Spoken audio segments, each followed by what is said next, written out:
Hello, thanks for joining me, Scott Cuthbert, co-founder of Safeopedia, with another episode of Safeonomics. Today it was my pleasure to interview Shawn Galloway. He's CEO of Proact Safety. He's a best-selling author, keynote speaker, trusted advisor, expert witness, Harvard Business Review advisor, and he's on the Forbes Business Council as well as the Fast Company Executive Board. So he's written numerous books, hundreds of articles, and he has his own podcast as well. And today we're going to be talking or exploring the article he wrote recently and posted on LinkedIn, Safety Excellence in a Complex World. Think Octopus, not Tin Man. So really interesting conversation, really great way of looking at things a little differently. But please join me and our discussion with Shawn Galloway today. Thanks for tuning in. Well, I'm Scott Cuthbert, co-founder of Safeopedia, and excited to have our next episode of our Safeonomics podcast with Shawn Galloway. If you've been in safety for longer than a week, you probably know who Shawn is, but in case you don't, for whatever reason, I'll just turn things over and let Shawn do a quick introduction. Absolutely. Thanks, Scott.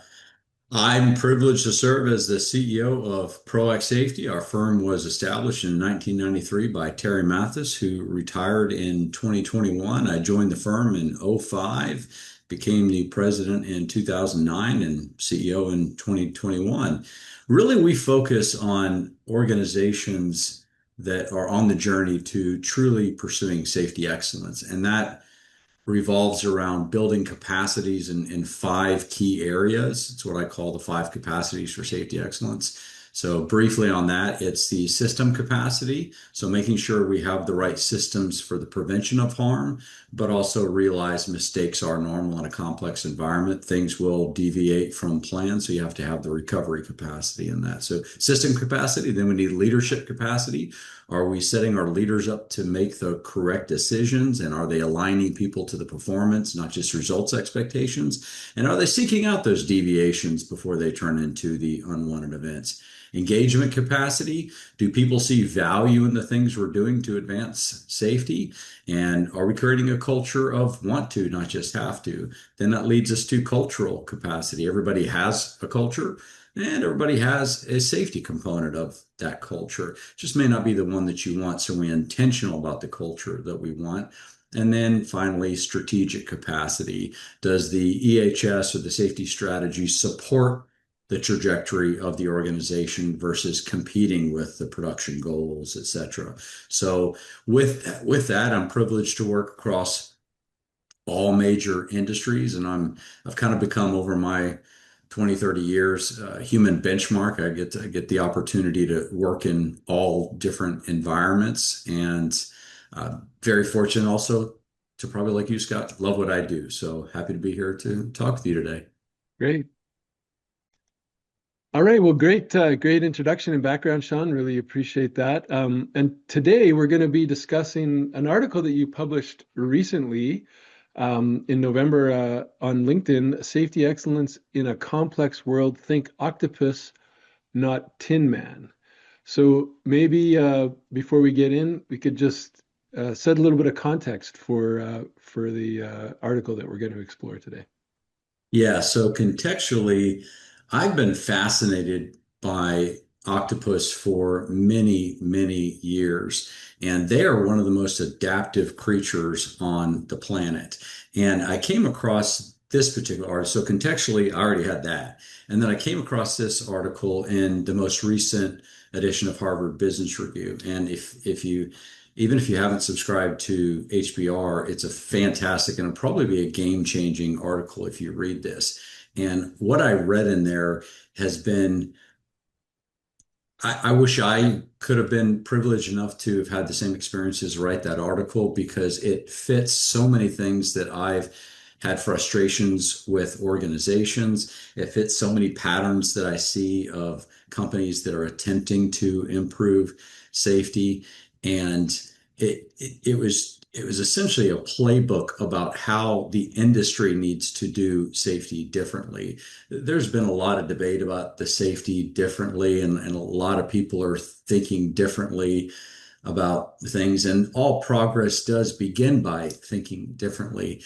But I think if you take all of these different ways that many of us have been in influencing people to think and do differently. This was a great way to package this idea in a metaphor. And even more contextually, I do a lot of work with leadership. And back to that leadership capacity piece, I learned this in some of the courses that I've taken at Harvard and others, that there are really two different types of leadership. And I think this is so important with how we look at safety and how we look at our operational leaders that need to essentially own safety. There's two different types. There's technical leadership and there's adaptive leadership. So the adaptive piece is going to be a thread throughout the conversation today, I believe. The technical leadership is essentially defined as getting people to do things they already know how to do and solve problems they already know how to solve. So some would equate that to the difference in management and leadership. So then there's adaptive leadership. And a lot of us, and those of us that write in the leadership domain, everybody argues leadership's about influence. You don't have to have a title to be a leader. But the U.S. Army, which I had the privilege to serve in, the U.S. Army back in the 1980s developed a new acronym. And we all love acronyms, right? Our industry's full of them. But they developed an acronym called VUCA, V-U-C-A, because the Army identified, yes, leadership's about influence, but real leadership is the ability to spin up new plans when the situation changes. Because it's taught in the military, all strategy is successful until it reaches the enemy because the enemy hasn't voted yet. So no first battle plan survives contact with the enemy. So being on the ground when the situation changes, leadership is the ability to figure out how to get through that. And VUCA became an acronym that's taught in the U.S. Army War College for volatility, uncertainty, complex, and ambiguous. And my most recent book is called Shared Ownership, Engaging the Subcultures. And in some of the workshops I do around that, I ask people to think about, reflect on a time to where you really witnessed shared ownership of a team that you were a part of or a team that you had the privilege to lead. Think about what was going on. Think about what you all were working through. And then after ask them to think about it and some of them share, 9 out of 10 times when I ask people to share their examples, it falls into an example of VUCA, volatile, uncertain, complex, and ambiguous. So real teams come together. Real teams solve problems not by catching each other fall and going on ropes courses. It comes through overcoming adversity. And so the leader's ability to be adaptive in a complex world and a complex situation is what we need to advance safety, not just we safety professionals, but the operational leaders who are trying to influence to take that greater degree of ownership.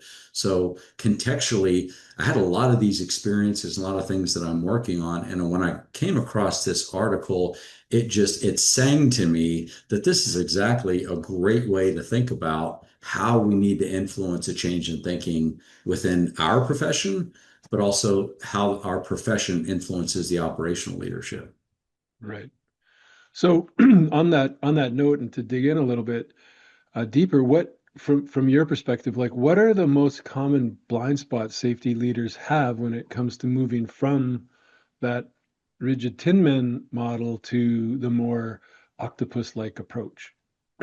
Yeah, the Tin Man model, and one of the things Warner and LeBrun write about in this article is they equate this to the differences of being complicated and complex. So they use the example in the article about a jet engine. A jet engine is very complicated, and you need to have the right systems and the right controls and all that in place. But the reality is the world is complex, and that's why I liked the example and the metaphor here that it's like being in an ocean. You have to constantly be aware, learning. You have to be agile. You have to engage with the environment around you to be able to adapt and overcome. So when we look at what are the things, the traps that people tend to fall into? Well, a lot of safety professionals are great friends of mine are very technical and are waiting for direction versus being the agent of change that we need people to be. We fall into the trap of doing things to people versus doing with them. And I love referencing Dr. W. Edwards Deming. One of his principles is people support what they help to create. So being a part of the change versus being the target of the change. Another trap that I see or problems that I'll run into.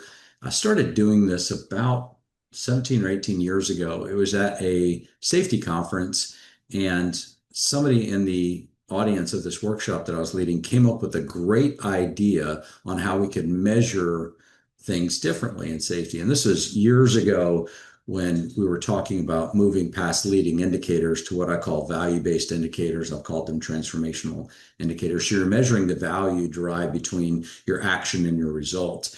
And what they came up with, that I ran with it and started using this with a lot of organizations, is what if you started measuring the corrective actions that an organization takes following an incident or even proactively, but let's just look at corrective action plans, measuring them against the hierarchy of controls. So elimination, substitution, engineering, administrative controls, and personal protective equipment.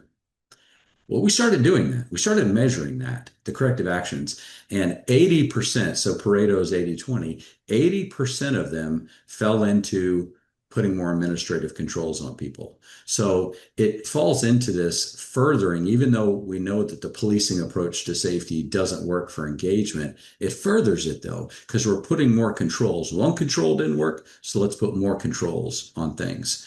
A guy by the name of David Weinberger wrote an article after the fall of Enron, and he called it the folly of accountableism. And I thought that was a great example there. One layer of accountability doesn't work, so let's add more and more layers on things. So the world, the employees, even when I work in the nuclear space, you have to have a lot of controls. You have to make sure that the system is designed in a way to minimize the chance of deviation, because deviation could produce disastrous outcomes.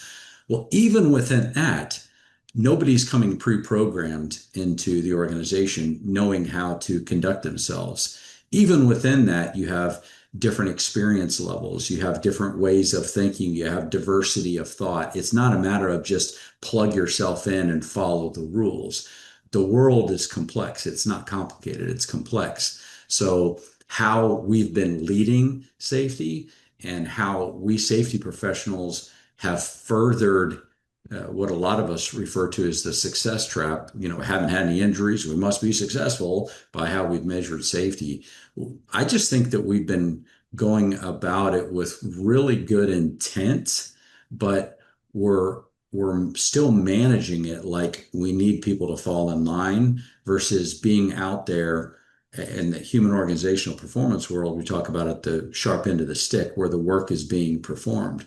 We're not out there enough. We're not out there observing work. We're not out there inquiring. We're not out there engaging people. We're not out there giving them a voice in things. And we're certainly not pushing and holding leaders accountable to do all of this. And then we're not being strategic. Strategy to me is making sure we're focusing on the most important things and keeping the most important things important, but we're also doing things that are creating sustainable value. So, and in this article, they talk about, a lot of data shows the organizations that are highly customer value focused are the ones that dominate in the marketplace. I too see the same thing, and HOP has been trying to reframe that discussion as well, that we have to look at people as customers and consumers of our safety programs and processes. And that's a visitor to a campus, to a supervisor, to an executive, to a contractor that we're partnering with on a project. Is what we're doing creating value? And finally, what I'll end on this note is, when I look at one of the biggest contributing factors about why we don't have engagement from leadership or employees, and that looks like investing resources in things, or employees, it's investing discretionary time. It's because they don't see value in it. So if we go back to being value focused, which is a lot of what Warner and LeBron talk about. If we go back to being value focused and instead of just these massive rollouts of change, just going out in small little pilot things and allowing the ideas and the value to get pulled versus just pushing more down on folks, I think will make Yeah. the world of difference because I've seen it in action. Yeah, well, and on that note, that's a great spot for my next question, and just to circle back, like the complicated versus complex was a real, like I really enjoyed that um, analogy, I guess, of splitting those two things, because I think often we get those conflated a little bit and think that everything's complicated when it's the complexity that really gets to us, not the Right. complications. But what are some, because you kind of touched on a few ideas, but what are some practical ways you've seen frontline teams take real ownership of risk beyond simply saying safety is everyone's responsibility? Yeah. Safety is everyone's responsibility. Everybody has stop work authority. All incidents are preventable. These kind of absolutes that it essentially becomes semantic satiation. Think Charlie Brown, wah, wah, wah, wah. They lose their meaning in things. Yeah. And yeah, I thought I was being clever back in early 2020. I wrote an article and I called it Vision 2020 about now's our opportunity to focus because I thought it was funny, the Vision 2020, clarity, all of that. And then the world shut down and we all lost our sense of focus with COVID. But the argument I was making there is we've been advancing for a long time with the idea of focusing on safety and making it not just a priority, but a value. I think a next step organizations need to make is focusing in safety. So we need specificity. We need meaning, relevancy to what we're doing and what we're asking of people. So when we talk about safety is everybody's responsibility, well, responsibility to do what? Everybody does play a role in the execution of a strategy if we're pursuing excellence in safety, but they need to know their role. So some organizations will define it as RREs.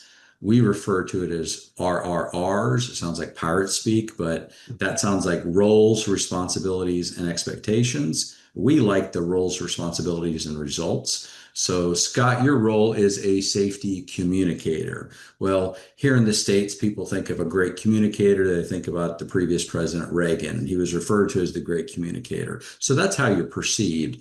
A responsibility is precisely what is the ask? What are the behavioral responsibilities, the things you have to do or say or whatever it is? And then result is what's the yield?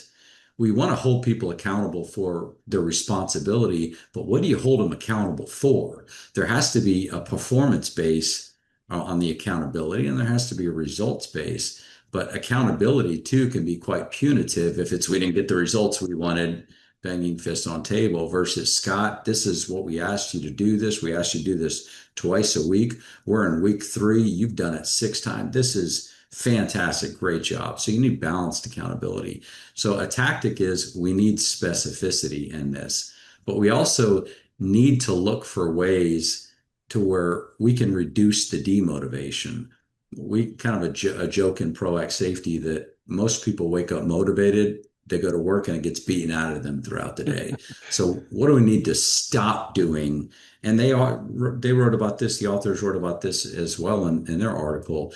And we've developed a lot of tools and methodologies around this that support in the performance sciences. If you want to increase engagement and motivation, the first step is to neutralize to the best of your ability the demotivators. Then you add motivators, and then you reward or recognize people that have gone above and beyond. Withholding information is a demotivator. Hypocrisy, dishonesty, unproductive activities, not seeing the value in things, constant change.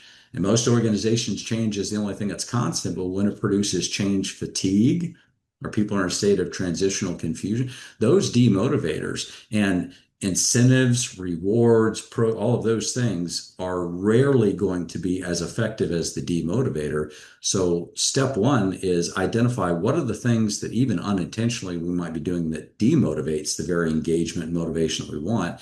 And then we can add motivators, variety, A study out of Harvard came out, goodness, 2007, I think it was, that answered the question about what really motivates people at work. And the authors went on to write a book about this. But to keep it short, the most effective motivator turns out to be visible progress towards a goal. The book they wrote was The Progress Principle. But how do we show people progress towards a goal? The goal is defined as the absence of something, fewer injuries. It's like Right. walking around with your eyes closed and say, we must be doing great. I don't see any risk. So Yeah. we need specificity, both in what we want people to do. We need opportunities for them to have an input. If we get some successes, we safety professionals are terrible about bragging about our successes. We don't do a good enough job talking about all the great stuff that's happening, the great things people are doing, because we tend to be measured by that vanity rate of how's our incident rate, which leads to a lot of unethical things in organizations. Yeah. So one of our, one of the challenges we have, definitely with the Safepedia and Safety Connect community is a lot of folks are working in, more medium-sized organizations, smaller teams. They're stretched pretty thin. Um, the article challenges safety teams to embed learning into daily work rather than isolated training sessions. So how have you seen this done successfully without overwhelming, the safety team within an organization with extra tasks? Yeah, there's race data. I can't remember the organization he was the CEO of, but it's one of my quotes that I've just loved for several decades, and I'm paraphrasing here. So it's something like the rate that an individual or an organization continues to learn may well become the most effective competitive advantage. So learning. So if I remember correctly in the article, I think it touched on this, that toddlers are very curious. Kids enter schools being very curious. Another quote I remember says, kids enter schools as a question mark, but they come out as a period. So they're taught to be right, not wrong. Yeah. And we stifle that creativity. They're one of the most successful and effective TED Talks was Sir Ken Robinson's, and I think it was called How Schools Kill Creativity. If you have 18 minutes to watch it, it's a great watch. And so that contextually has kind of stuck with me. So we need to be curious. We need to do small little tests. We need to be out there involving people with things. But there's a lot of ways you could build that curiosity just by constantly looking and asking questions, the humble inquiry. What do we view as unacceptable risk? What do we view as acceptable risk? That is a really interesting conversation to have with management and then with the workforce, and then to determine where that disconnect is. Also, just trying to understand what people are currently focusing on for their own injury prevention. What's the most likely thing to get you injured here today? And does that reflect reality? What's the worst type of accident? And does that reflect reality? But going out and whether it's, you could have an exercise like a learning team. You can have an exercise to where we're investigating our successes, not just going out and, investigating incidents and injuries. But you can also sprinkle little things. That's where I love where we've gone the last 10 years of like micro learning. So it's not just this massive dump of information, it's little tidbits of things. But there's simple things that you can do that I do in a lot of workshops is just build some case studies, just do some tabletop drills, just ask a question about how we would handle a situation and go around the room and ask leaders as an example on their input on how we could do things. There is an organization based in the UK, and they're an energy organization. And I worked with their renewables group on a wind farm in Northern Ireland probably 12 years ago. And they did something they called ambush hour. And I thought it was really clever. So what they were assessing and building capacity around is the organization's ability to successfully respond if someone goes down.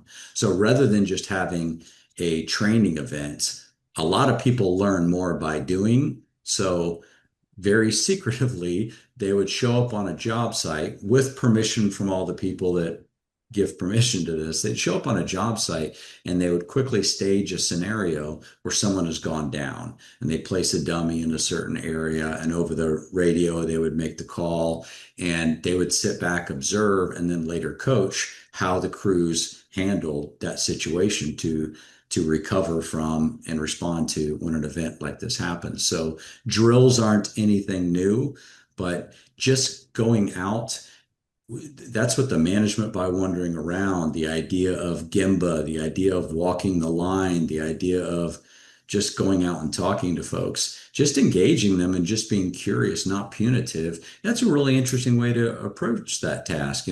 What made you think of that? Is there a safer way to do that?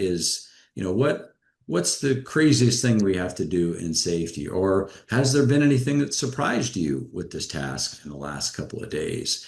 So Right. we're trying to really understand more about our systems, but keeping our mind open that maybe the way that we're doing it today isn't the best way. And the final thing I'll say on this is I know a lot of companies, Scott, that have discontinued using the term best practice in lieu of the term better practice. Language shapes culture, always has and always will.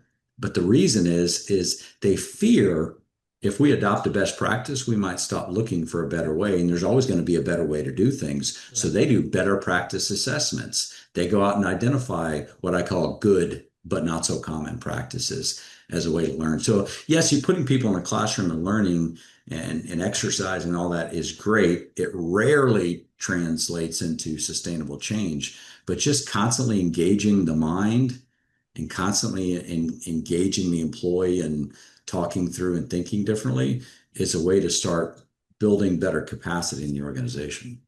Yeah. Well, and I think you you may have already answered my next question, but I'm going to ask anyways, just in case it creates an opportunity here to expand a bit. But can you give an example of a small octopus style experiment in the safety context that produced high learning value or meaningful change within an organization? A small experiment. Well, I see this all the time within pilots. A lot of times, an organization will want to pilot a concept in an entire factory, an entire building. I've seen a change just by adding a different statement on a JHA or adding a different question to things. One specific one that comes to mind that was interesting, it was a power generation organization that had a fleet of mobile mechanics, and they're called mobile maintenance. And it was a large fleet of generating facilities. And this was a group that responded during forced or scheduled outages to supplement the permanent maintenance staff that were at the power generation facilities. And we were looking at their data and we found about 70 or so percent of the events, the control point that could have changed the outcome was essentially thinking through the task before putting your hands on the tools and start working on it. And there's a lot of system influences that go into this, but we're looking at, well, what can we try differently that we think would make a difference here? And it was a small change that we piloted this within a few groups. We got together some of the more experienced folks, and they already had pre-job inspections, they already had JSAs, they already had permitting, they already had all the administrative controls that were in place. The last thing they wanted to do was to put another policy or procedure in this. So they got with the more experienced folks and said, okay, if it's really making sure we're planned successfully before and mentally aware before putting our hands on the tools, what are the questions you really have to reflect on? And they came up with 6 questions. Number one, am I locked out, tagged out? Number two, am I working on the correct component? Has anything changed? Maybe I went to lunch and I came back. It's been many years since we had these 6 questions. So what they did is they put it on a little yellow card and they piloted this within just a couple of crews. And then the other crews, that's what I liked about in the article, it refers to what I've proposed, kind of the Kanban push-pull of allowing value to be pulled versus pushing it on people. Hey, I see value. Can we try that over here? So it started small and they had these little yellow laminated cards. And they gave everybody on the crew these cards. And interestingly, they first incentivized behavior, and then they became, this is probably 2008 or 2009, they became the first company I've ever seen incentivize knowledge. So they gave everybody these cards. And then when the safety professionals or the superintendents would come around, they would say, "Hey, Scott, do you happen to have that card on you, on your person somewhere?" And those that had the card on them got a little ticket that went in for drawing, and they had the little giveaway things for this. But then month two, they said, "Wait, Scott, before you pull that card out, can you name two questions?" Only those that could remember the two questions got the coupon that went in for the drawing and stuff. By about 9 months in the initial first pilots that we did, they reported to us that almost everybody could name those six questions that were on Nice. there. And correlation doesn't mean causation by any means. However, they had a huge impact that then permeated throughout the organization by just getting people to think more specifically and a little bit differently than how they were before by specifying, well, consider reflecting on these questions before you're putting your hands on the tool. Still, we got to do all the JHAs, all the corporate safety stuff they want us to do, but just think a little differently. And I think the cards were maybe $50 or something that they purchased, and then they already had some Yeah. swag that they would give out. But they didn't do really anything differently than by just getting people to think specifically about a few things. And this goes back to what we were mentioning and talking about earlier, the take two for safety, think safety. It's too broad, it's too ambiguous. Back to we need specificity. Right. I love that example. So, and in the article, and I really liked this as well because you get it a lot when you're running a small business. Are you working in the business? Are you working on the business? Right. So, in the Octopus model, leaders are described as working on the system rather than in the system. So, what changes does that require in the leadership behavior and development? Well, I think, Scott, it goes back to the leaders have to see themselves as the owners of the safety strategy. And if we are asking people to do things in safety and it slows down their ability to perform the task, then I think we've designed the task wrong because safety should make it easier, should make it more fluid than cumbersome. So, and I know that's a big and to some people contrarian statement, but when I look at existing safety strategy, and I've probably looked at more than anyone, a big red flag to me is when I look at all of the actions that are being taken. So you have your vision, you have your strategic priorities, you have your objectives, you have your initiatives or actions, who owns what, when it's going to be done, all of that. When I look at those actions, when more than 30% of it is owned by the EH&S group, team, staff, whatever, to me, that's a big red flag. Safety professionals have to evolve, and we've written about this for years, from being perceived as a grunt to a guardian to a guru. So a grunt is just fill out the logs, just manage the paperwork, the busy stuff. Important, but if we're viewed as our value to the organization is just managing all the administrative stuff, then that's the grunt. The guardian is that they're starting to get leaders a little bit more involved in safety, taking a little bit ownership of this. To guru, we're the subject matter expert, kind of like general counsel generally doesn't direct the organization. They just make sure that they're improving their thinking and protecting them against all forms of risk. So we need to help the leaders evolve and realize that if safety really is to become a core value, you can't delegate a core value. That who owns safety has to be operationalized in line leadership. But that means if we want our supervisors, who I believe are the most important people to shape performance, then we have to look at how they're being held accountable. What's important to the folks above them? If you have a supervisor that comes in and is a change agent and is willing to really lead in a new direction, but reports up through somebody that's okay with the status quo, they're probably not going to be a change agent for very long or even stay in that role. So a lot of it, and That's actually the title of my newsletter is I call it Maturing Safety Thinking. And that's a lot of the stuff that I do is we have to think differently. But what I would go back to a wildly important question that is going to set the tone and the direction. The answer will set the tone and direction that then we need to make sure we get alignment for the different levels of leadership if we really want to go in this direction. And the question is, what's our objective? And it seems really trivial, but I'll give two answers.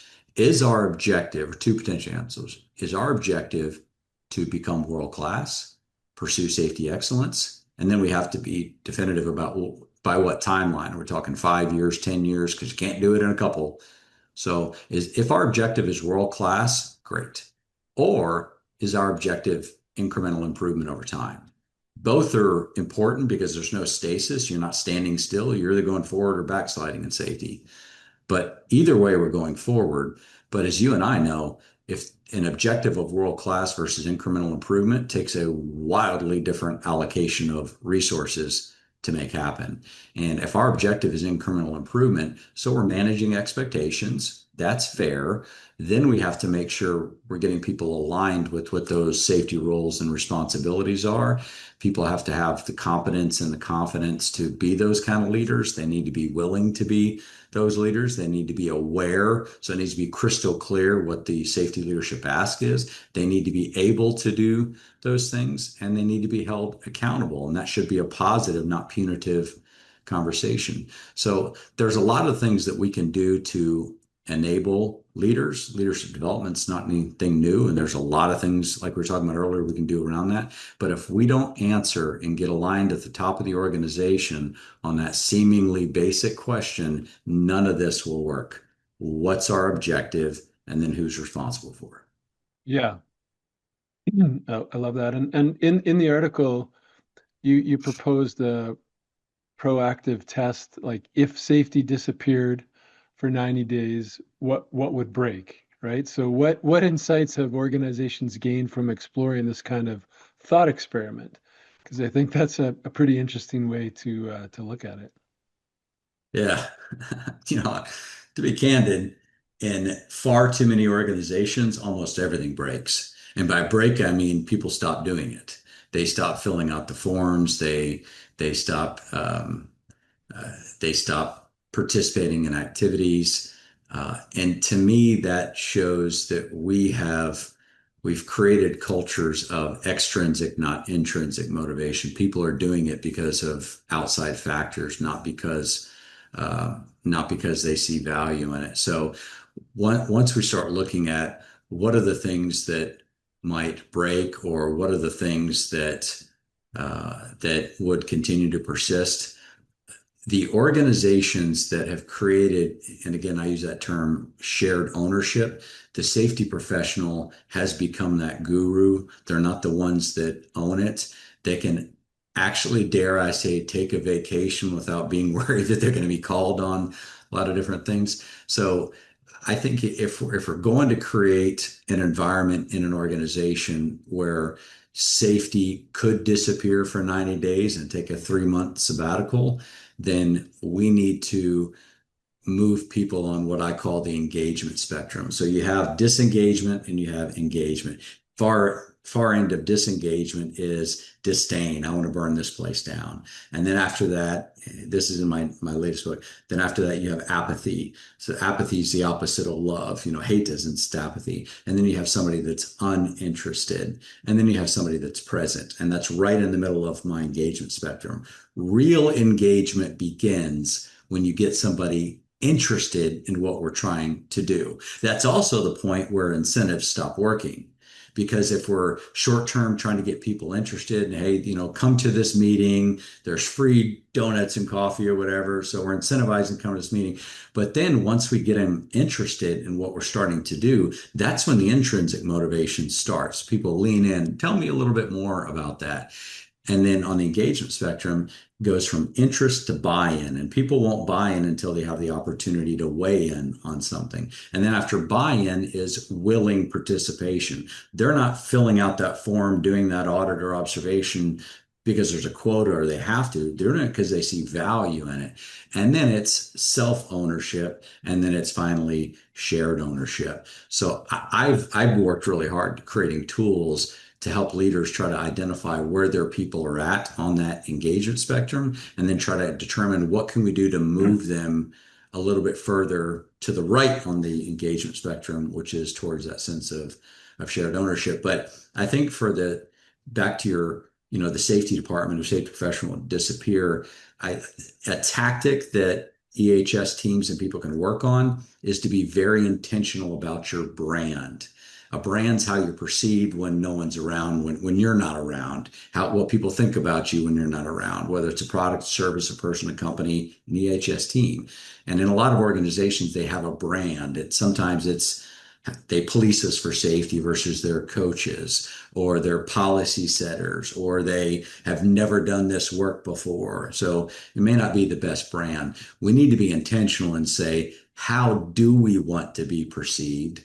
How do we reinforce the buy-in decision if people decide to get involved? How do we constantly have feedback loops to understand the voice of the customer? Is what we're doing valuable for us? So being intentional about your brand, paying attention to what the customer thinks and what feedback they have, continuously inviting them into the conversation. You're moving people on that engagement spectrum. And then at the end of it, when you can finally take that sabbatical or vacation, it's because it's running without you. You don't have to be there. You've become that guru of subject matter expert. And it's a lot of what I do in projects. Whenever I have any kind of project, I always set a success definition and a disengagement point on that project, because I, I don't believe there should be an umbilical cord between a consultant and organization. It's not a sustainable model. And that's why my firm, we try to put everything we can, our ideas, methodologies, in the public domain, because if you're jealously guarding something that could save somebody's life, I think that's really unethical. So we need to put as much content as we can out there to enable the safety leaders that are still in the thick of it, still in the trenches, to be able to do the things we're talking about here today so they can finally take a vacation. Yeah. One of the other points I really enjoyed was one of your big questions is what will you stop?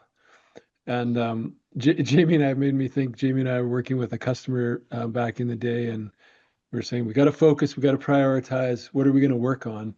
And um, everything became a 1A or a 1B or a 1C or like they couldn't not deprioritize anything that we had on the list. So how do you guide teams to decide which safety practices to eliminate? Because usually it's just, we're making the procedures binder bigger and bigger and bigger and bigger, right? So especially when people feel that they're all important, like my example of 1A and 1B and 1C. Yeah, there's a couple ways I'd like to answer that question. I have one utility organization I work with that I'm not going to use the name of it just in case it's proprietary to them and it kind of says who they are, but their safety manual is about this thick. And another organization that realized the ineffectiveness of that, they have a little pocketbook and they call it critical risks and critical controls. So they get down to the essence of the most important things, kind of the quanta services, the stuff that could kill you type of thing. So I I wrote a book called Inside Strategy, and it laid out the 10 questions you have to ask and answer to set strategy. And Scott, I have established countless EH&S and safety strategies for large corporations, groups. Every single one of them front end loads into the first year all the stuff that they want to do. So you always get a lot of ideas. One of the ways you can prioritize this, I'll give you some decision qualifiers, and I'll give you a way to prioritize this. Let me give you decision qualifiers first. We have to qualify the decision about what are we going to do, not do, or stop doing based on three things. Number one, we have to have a clear and concise vision of safety excellence. And the vision has to be not just defined in results, but in what capacities we've built and what observably tells us with evidence that we've gone in the right direction. So if we can define success in observable terms, that means we can observe it, we can see it, we can coach for it, and we can measure it. So you have to have a very clear vision. Zero injuries, zero harm. That's not a clear vision, and it's often not reality in a lot of organizations. So we have to define, what does success look like when we watch work as it's occurring that tells us why we have no injuries taking place. That's decision qualifier number one. Number two is we have to, through data and input from customers, consumers, and everyone, we have to identify what the priorities are in safety, both from a cultural perspective and in an injury prevention. And that should be no more than what I call a one-handed strategy. And I could, give you a plethora of examples of companies that have 72 strategic priorities. And it sounds crazy, but if safety has five, environmental has five, quality has, you start out adding up. So we have to get down to, even in the safety strategy, what are the handful of priorities? That's decision qualifier number two. Number three is, does data support going in this direction here? If we're wanting to do a big stretching campaign, but we don't have a lot of ergonomically awkward positions we're putting people in, we haven't had any ergonomics related injuries in a long time. Is that really the best thing to start right now, or is this a pet project? So you have to have the qualifiers to say, okay, if we're going to do or continue to do this thing, does it help us get us closer to the vision? Does it fit within one of our data-driven priorities, or does data support we go in this new direction? We've had a rash of injuries with people less than a year on the job. Well, that tells us we need to focus on hiring, onboarding, job shadowing, all of that type of stuff. So that's the first thing. Um, I so we have to have the vision. We have to have all those decision qualifiers. The next is we prioritize based on effort and impact. And I use a simple little methodology of high, medium, low effort and high, medium, low impact, because the things that we're going to be doing, it's never a 1 year exercise. You have to be looking at a time horizon of at least 3 years to set the expectations that being strategic about value creation and safety is not a program. It's not something you start and you stop. It's a way of thinking. I call it living strategy. So it's a way that we just conduct ourselves. So we want to at least forecast 3, sometimes 5 years, and then you assess that every single year. Do we stay the course? Do we pivot? So we think more strategically about this. But if we've had the vision, the priorities, the data as the qualifiers, then we look at the things we're currently doing that are in play, or the great new ideas people have, or the respectfully knee-jerk reaction that a leader has with good intent after an incident happens. Let's roll out this blanket approach here. Does it fit within one of those three areas? If yes, what is our perceived level of high, medium, or low impact on getting us closer to that, and high, medium, or low effort? Something that is low impact, high effort, obviously, let's not do that in year one. Let's try to find the quick successes, the low effort, the high impact, if we have many of those.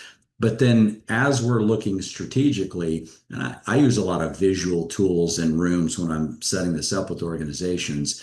And what I started with is we all front end load all these ideas in the first year. But once you go through and you're prioritizing based on that high, medium, low effort and impact, then it becomes a lot easier for us to identify the things maybe we just need to stop doing because it's not adding value, or it's distracting, or it's creating a false sense that we're good here. Like we need to stop measuring our incident rates. I know several companies that they don't talk about total recordable incident rate anymore. And I'm not saying don't measure that anymore. That would be illegal and unethical. But stop sending the message that we care more about our numbers than we do the people. So stop talking about that incident rate as much, focusing on what are we doing to create value for folks. And being strategic about all this, as we're talking about, is making sure, is it going to create value, getting us closer to our vision? being successful and the priorities we need to execute on? Or again, does data tell us we need to pivot? Right. So, you mentioned assessing safety culture by subculture instead of as a single score. Um, made me think of the Safety on the Edge conference I was at earlier this year, and I can't remember who it was said there's no safety culture, it's just culture, and it was Mhm. kind of different way to look at it. So what does that look like in practice, and how can leaders act on that insight? Yeah, I think I'm not sure how much value we really get out of saying safety is not a priority, it's a value. I'm not sure what that translates into real world return on investment in that. And I think the same thing about safety culture and culture. I agree there's no such thing as safety culture. And I wrote an article specifically about this with a little visual diagram that highlights this perfectly because every time I've seen a company intentionally with the right approach go after improving the safety culture, they do.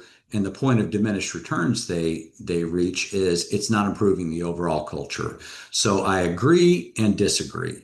I agree that safety is just a part of the occupational culture, but the caveat is culture is best defined as what's common among a group and beliefs that govern behavior. So there are beliefs specific to safety. We don't bypass energy controls. There are beliefs specific to safety and there are behaviors specific to safety. So therein, there is a safety culture. Now, I'm not sure how much ROI, aside from if our goal is to confuse people, to say, stop calling it a safety culture. It's what leaders are calling it. It's semantics. I mean, I agree, but we use that term starting back in 1986 to give our language bookends to talk about this and to be specific about the things we're trying to go after. So, I almost think that's an exercise in futility, just trying to change the thinking around. It's yes and. So we have to be specific about all of the things that we're trying to improve here. And forgive me, I lost my train of thought on that. So we talked about there's no such thing as safety culture. Oh, the subcultures. So I a book that I wrote that was published in 23 was called Bridge to Excellence: Building Capacity for Sustainable Performance. The last chapter had to do with engagement.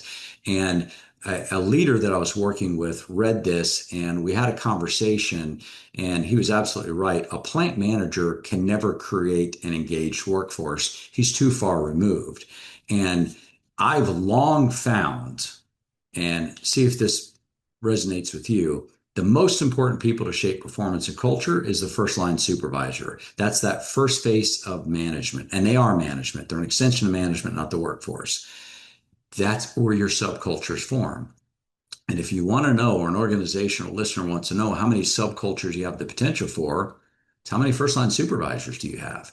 Because if you report in a matrix organization two different people, you're going to likely have two different leadership experiences with those folks. So their priorities and values and all of that is going to give you a different experience. So how I conduct myself, how decisions get made in first shift is different than night shift, and maintenance is different than production. So you're always going to have subcultures, and that's why, not trying to plug the book, but that's why that was the subtitle of the shared ownership, engaging the subcultures, because that's where it has to take place. A CEO, too far removed. Safety professional, too far removed.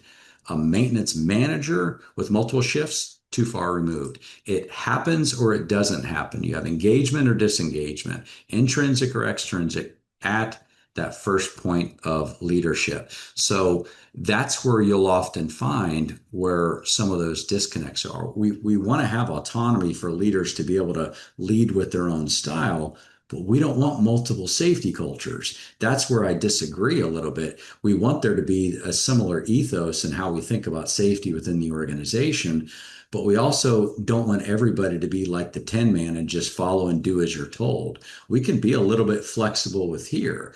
When I work in the nuclear environment, yeah, there's some things you absolutely need rigidity around, but not in every task of administrative personnel within a nuclear environment. So it's focusing on where there's going to be value and just trying to change the whole organization. Well, I've seen one department that if that's our must-win battle versus going after the whole plant or whatever it is. So I Right. think you need to know where your subcultures are, need to Yeah. know what their strengths and weaknesses are, and help those leaders make the difference that they can make. Yeah. And I really like that. And I haven't myself heard anybody really talking about those subcultures. We talked a little bit before the episode about our shared experience in some of the industrial construction industry. And I mean, you can roll out to job A and job B, and it's very different subculture, depending on who the project managers, the superintendents, the foremans, those are the people, like you say, that are kind of boots on the ground, one one or two arms length removed from the frontline workers, and they set the tone, they set that subculture, and I think as safety professionals who might be responsible for more than one site, you definitely need to take those things into consideration when you're coming out, for training or inspections or what have you. Is those subcultures can be very different within the overall organization.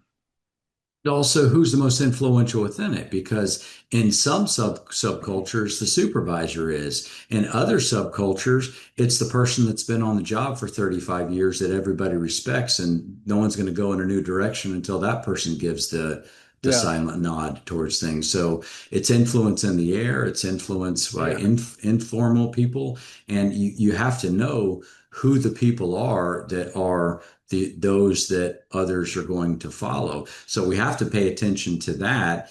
And then we have to, back to VUCA, we have to give the leaders the capacity to be able to spin up new changes or new plans when the situation changes. And it sounds overly complicated. That's what people like you and I try to do, is try to make the complex a little bit more simple. But that just means we need to be adaptable, which means, back to the point, we need to think like an octopus, not a tin man. right. So great lead in, because evolution of safety thinking, is important. So after, I mean, you talked about your articles and your books and the experience with all the different organizations you've worked with. So after hundreds of newsletters, episodes, and articles, books, right? Dozens of books. How has your own thinking about safety excellence evolved, especially in light of this complexity leadership framework, like the Octopus organization? I learn something every single day because I'm just by default a very curious individual about humans and the world around me. So I'm constantly learning, I'm constantly reading, constantly researching, constantly piloting. And fortunately, I have a ton of great clients that are willing to invest in, looking for new and innovative ways. Uh, Quite frankly, at the end of each year, I take some time to reflect on how my thinking has evolved over the past year. And I really do.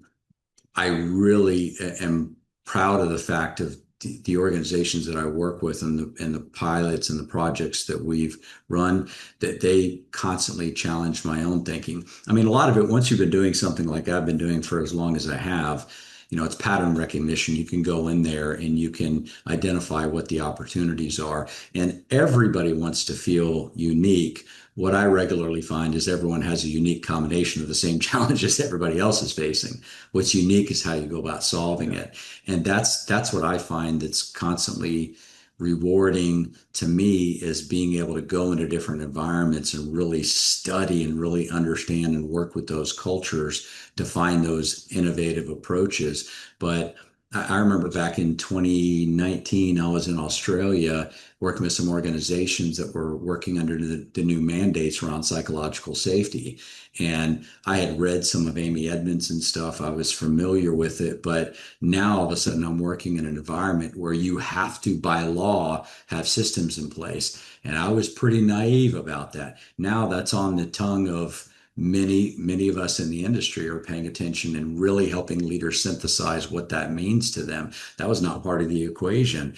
When I, after military and college and being involved in process safety, back when I joined PROACT in '05, I thought safety was naively, you just get people to care and the rest takes care of themselves. What a naive way of thinking about things, 20 plus years ago. I fully expect, and shame on me, that if we were to have this conversation 5 years from now, the things that I believe to be true, I fully expect that I've challenged my own thinking because I am aware of confirmation bias. And I would encourage the listeners that are listening in on today's conversation, go out and read and research things that you don't know about. And I find really innovative ways to continuously improve. And I think it was this month's Professional Safety Magazine, December. We're recording this in December, that I have an article on deferred ideas and the power of a tool that's called the Someday file. And I learned this from a client a long time ago. It was a physical cabinet that they kept. Now it's electronic in a lot of organizations, but they have a problem they don't know how to solve. They put it in the Someday file. And once a year, they pull out that Someday file. And with involvement from other people, sometimes you have a new person that's come over from a previous organization and they figured out an innovative way to solve that. And we'll take some of those things off the Someday file. But it's never accepting today's reality. It's always looking for a better way to do things, kind of that better practice we talked about earlier. And I love having conversations like this because it forces me to think deeper about a topic that I was just interested in and wrote about. And, I can't wait to explore this and more. I have a lot of other ideas that I have set up in that newsletter that's going to be coming out. And I've got another book that will likely be published towards the end of next year. It's a type of book I haven't written before. So that's going to force me to write a little bit differently. But I've written a fable now. I've written business books, safety books, and this will be a totally new one for me, still in the realm of for our safety profession. But I don't know, long verbose way of answering your question Yeah. that I have no idea what I'm going to know differently in a year from now, but that's my objective is to keep challenging what I think to be true. Yeah, that's a great approach. So as we kind of come to the end of the conversation today, you mentioned we're recording in December, we're releasing in January 2026. So, looking at 2025, looking forward into 2026 and beyond, what's the next big shift you see coming for safety professionals as the world continues to become more complex and unpredictable? Obviously, there's a lot of geopolitical factors at play. There's a lot of technology factors at play. It feels like there's a lot going on these days. So what do you see in your crystal ball when you gaze into it? Yeah, fortunately, I wrote a book 10 years ago called Forecasting Tomorrow, and I made 7 predictions. And in this month's Incident Prevention magazine, that they have an article that I wrote that looked at those 7 predictions, and most of them came true. So I think I'm really, by saying that, setting myself up for whatever my predictions I make right now. But I think I'm very fascinated with what AI is going to do with our profession, but also I'm a little concerned with some of the things I've seen out of AI in our profession. So our ability to synthesize meta information, to be able to bring some truth, some trends, I fully predict that I firmly believe, I should say, that we're going to have the ability with a very healthy reporting culture that we report everything, we document everything, that we're going to see very small noises in things that are going to be prevented before they're a big noise. I had an organization I was talking with yesterday that they had a particular sensitive incident that happened. And as they started talking about it with this vendor, they had they had other issues that had talked about, and had that issue been identified and acted on, it would have prevented this bigger issue that happened. Now, the ability of AI to cull that information and pull some of those out, I think is going to be fantastic if we can get everybody to document everything and continuously look for trends in that. Also, I've seen examples of AI triggering risk when it's set up with cameras. AI set up on like powered industrial trucks and electric forklifts. I think that can produce some major or prevent some significant events by an engineering control on that forklift to stop it if they see a potential interaction with the pedestrian. There's a lot of great stuff. But I've also seen some over reliance on AI to where it will flag a certain risk about somebody walking with their phone, was the example that I saw. Yet what the driver of the forklift and where the forklift was in a serious injury fatality type of exposure, and it wasn't flagging that. So I have a quarterly series I call 60 Minutes on Safety Excellence that I provide for free the people that I'm supporting and coaching. And I gave a whole methodology that I developed about how to be cautious about the use of AI. I think it's fantastic. We just need to make sure there's still some human oversight about those tools. I think it's also going to really flush out what we've been talking about here is the effectiveness of our strategy. And AI is going to be, it already is becoming a game changer. I think it's going to allow for smarter and faster decisions. But I think the biggest innovation is going to come not from new technology and not from investments in capital. It's going to come from what we're talking about here today, and that's changing the safety profession around how we're approaching safety with the employees. It's going to come from, let's put it in the category of safety leadership. And thank you again for having me to talk about this topic, because to me, I think of the all the things in my own podcast and articles and stuff that I've put in content, I am I am so intrigued by this topic that we have here today, that I think that if organizations will follow what Warner and LeBroom write about in here and what I've translated into the safety, I think that's going to be the biggest change and the biggest positive benefit that we can make, is a change in how we leaders look at what our role is and what our brand is to the organization. I think technology just is going to continuously escalate in what's available to us. And that is, I think that's going to create a safer world, because we've maxed out, I believe, what cognitively we can do with the prevention of serious injury fatalities, because that almost flatline fatalities over the last 10 years. I think it's going to come from a massive improvement is going to come from investing in capital and technology and AI. But I think that's only going to be as successful as how we see our role in the utilization of those tools to not name, blame, shame, and retrain individuals. And that includes a piece I saw yesterday on LinkedIn that I thought was brilliant, that they were basically arguing, but aren't we name, blaming, shaming, and retraining our systems and leaders? So we've moved it from blaming employees and now we're blaming leaders and systems, versus just how are we just learning as an organization. So I think it's going to come from a major shift in thinking that allows the utilization of all of these new and coming tools to be successful, is where we're going to have the biggest game change. Yeah.